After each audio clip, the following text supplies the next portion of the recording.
ಸಾಮಾನ್ಯ ರೋಡ್ ಜಗಳವನ್ನ ಭಾಷೆಯ ವಿವಾದವಾಗಿಸಿದ ಹಿಂದಿವಾಲ wing commander Shiladitya Bose ರೋಷಾವೇಶ ತೋರಿದ ರಾಷ್ಟ್ರೀಯ ಮಾಧ್ಯಮಗಳು.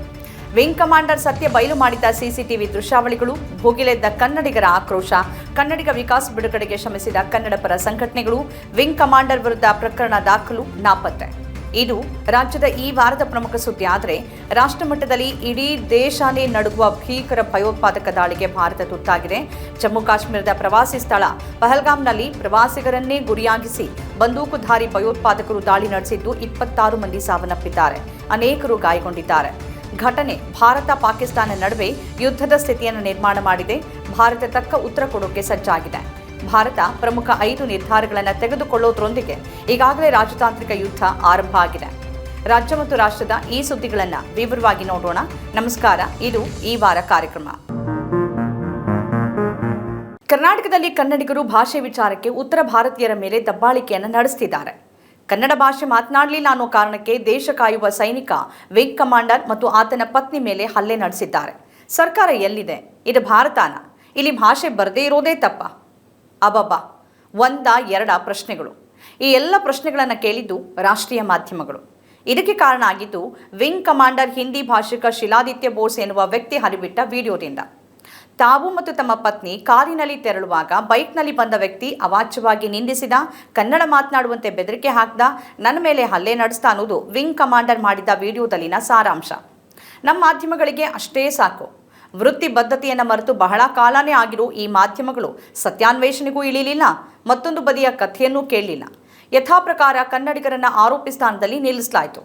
ಘಟನೆಯಲ್ಲಿ ಭಾಗಿಯಾಗಿದ್ದ ಕನ್ನಡಿಗ ವಿಕಾಸ್ ಬಂಧಿಸಿ ಬೆಂಗಳೂರು ಪೊಲೀಸರು ಮಾಧ್ಯಮಗಳ ವರದಿಗೆ ನ್ಯಾಯ ಒದಗಿಸಿದ್ರು. ಕರ್ನಾಟಕದಲ್ಲಿ ನೆಲೆಸಿರೋ ಹಿಂದಿ ಗುಲಾಮಿಕೆಯ ಕೆಲ ಜನ ಕನ್ನಡಿಗ ವಿಕಾಸ್ ವಿರುದ್ಧವೇ ಆಕ್ರೋಶದ ನುಡಿಗಳನ್ನು ಆಡಿದ್ರು. ಮಾತ್ರವಲ್ಲ, ಸಾಮಾಜಿಕ ಮಾಧ್ಯಮದಲ್ಲಿ ಕನ್ನಡ ಪರ ಸಂಘಟನೆಗಳನ್ನು ನಿಂದಿಸಿದ್ರು. ಆದರೆ ವಿಂಗ್ ಕಮಾಂಡರ್ ಕತೆಗೆ ಮತ್ತೊಂದು ಆಯಾಮ ಇತ್ತು. ಆ ಟ್ವಿಸ್ಟ್ ಅನ್ನು ಕೊಟ್ಟಿದ್ದು ಸಿಸಿಟಿವಿ ದೃಶ್ಯಾವಳಿಗಳು. ಅದರಲ್ಲಿ ವಿಂಗ್ ಕಮಾಂಡರ್ ಶಿಲಾದಿತ್ಯ ಬೋಸ್ನೇ ಕನ್ನಡಿಗ ವಿಕಾಸ್ ಮೇಲೆ ಗಂಭೀರ ಹಲ್ಲೆಯನ್ನು ನಡೆಸಿರೋದು ಬಯಲಾಯಿತು.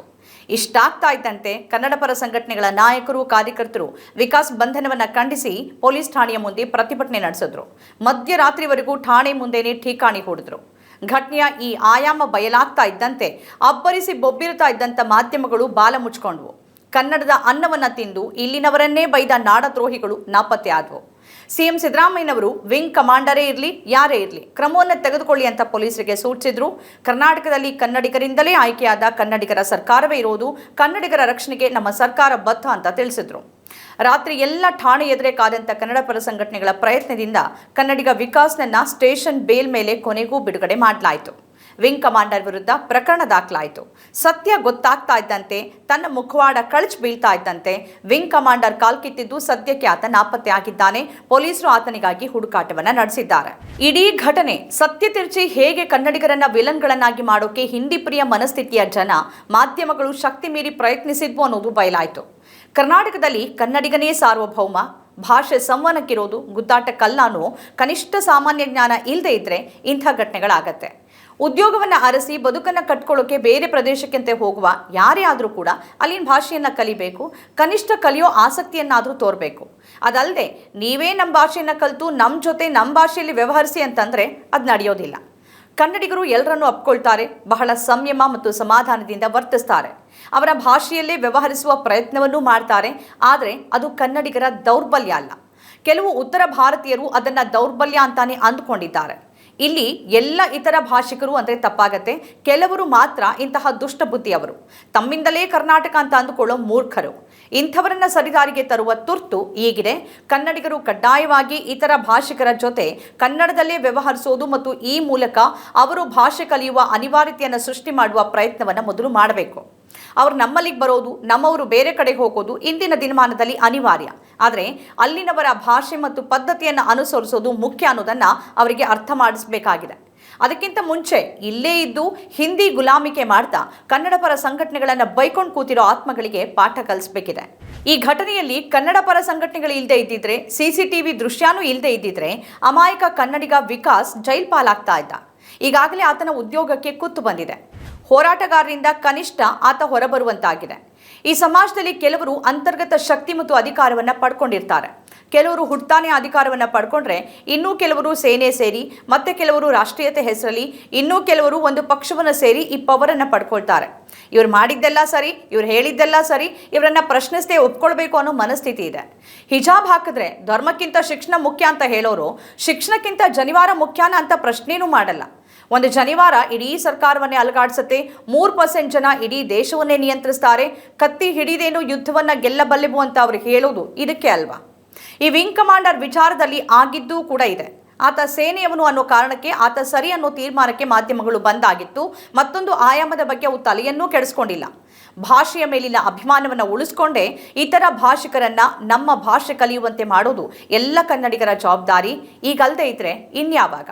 ತಕ್ಕ ಉತ್ತರ ಕೊಡುವ ಸಮಯ ಇದು. ಕೊಡಲೇಬೇಕು. ನಮ್ಮ ನಾಡು, ನಮ್ಮ ಭಾಷೆ.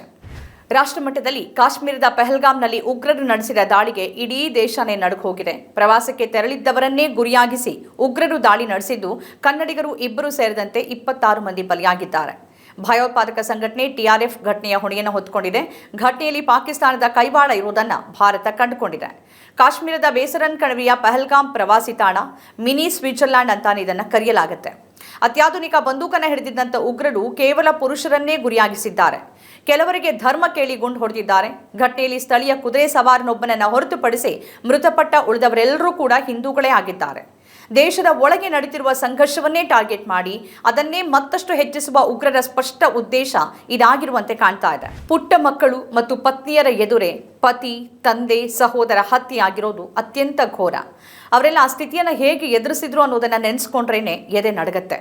ಅಲ್ಲಿನ ಸ್ಥಳೀಯರು ಮತ್ತು ಅನಂತರ ಸೇನೆಯ ನೆರವಿನಿಂದ ಗಾಯಗೊಂಡವರಿಗೆ ಚಿಕಿತ್ಸೆಯನ್ನು ಕೊಡಲಾಗಿದೆ.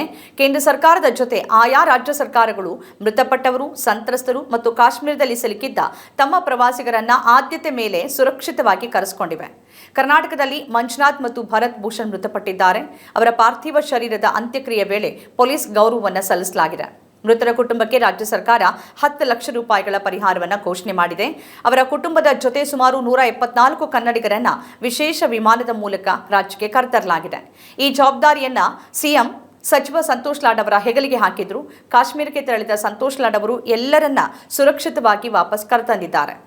ಘಟನೆ ನಡೀತಾ ಇದ್ದಂತೆ ವಿದೇಶ ಪ್ರವಾಸದಲ್ಲಿದ್ದಂಥ ಪಿಎಂ ಮೋದಿ ಹಾಗೆಯೇ ವಿತ್ತ ಸಚಿವೆ ನಿರ್ಮಲಾ ಸೀತಾರಾಮನ್ ಇಬ್ಬರೂ ಕೂಡ ತಮ್ಮ ಪ್ರವಾಸವನ್ನು ಮೊಟಕುಗೊಳಿಸಿ ದೇಶಕ್ಕೆ ವಾಪಸ್ಸಾದರು. ಪ್ರಧಾನಿಯವರು ತುರ್ತು ಸಭೆಯನ್ನು ನಡೆಸಿದ್ರು.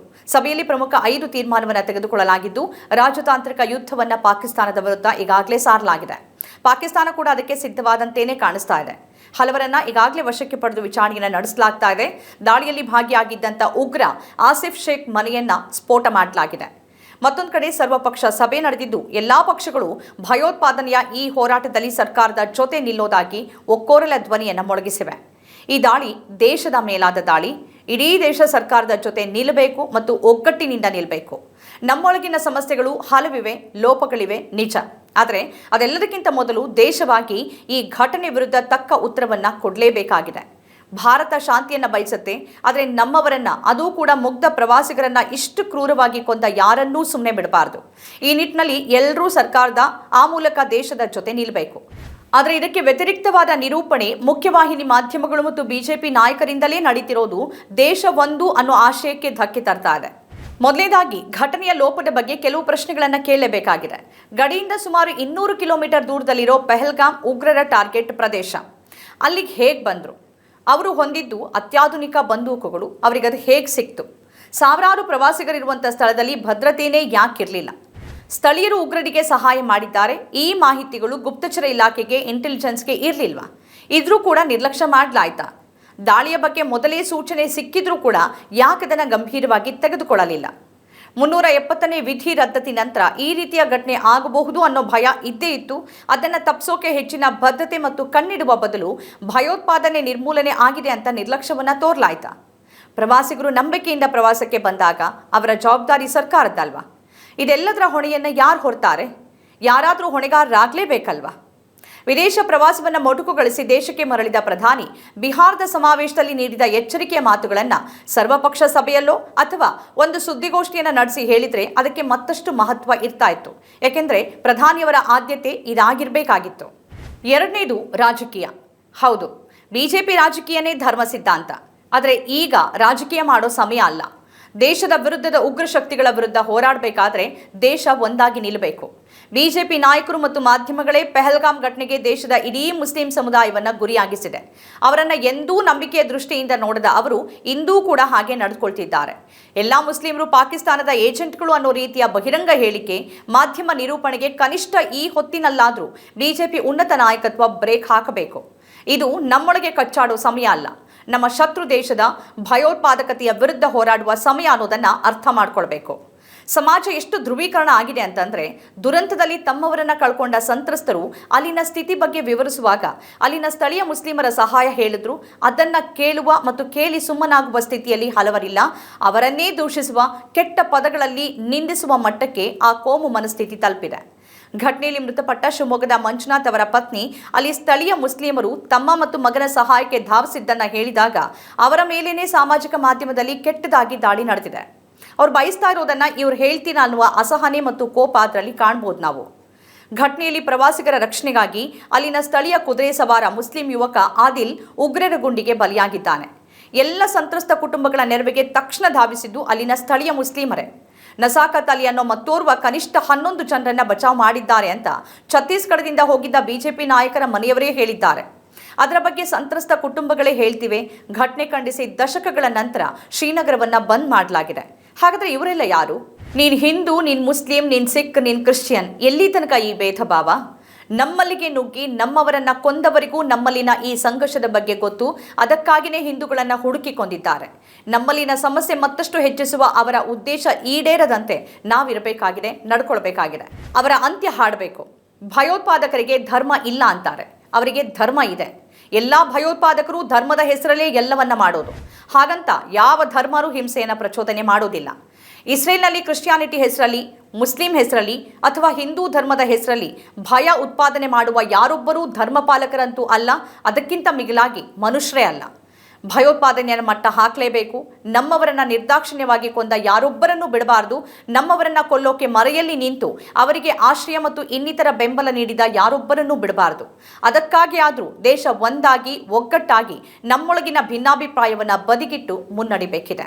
ಇದಿಷ್ಟು ಈ ವಾರದ ರಾಜ್ಯ ಮತ್ತು ರಾಷ್ಟ್ರ ಮಟ್ಟದ ಪ್ರಮುಖ ಸುದ್ದಿಗಳು. ಈ ರೀತಿಯ ಬೇರೆ ಬೇರೆ ವಿಶೇಷ ಕಾರ್ಯಕ್ರಮಗಳನ್ನು ತಾವು ನೋಡಬೇಕಾದ್ರೆ ನಮ್ಮ ಚಾನೆಲ್ ಸಬ್ಸ್ಕ್ರೈಬ್ ಮಾಡಿ. ನಮಸ್ಕಾರ.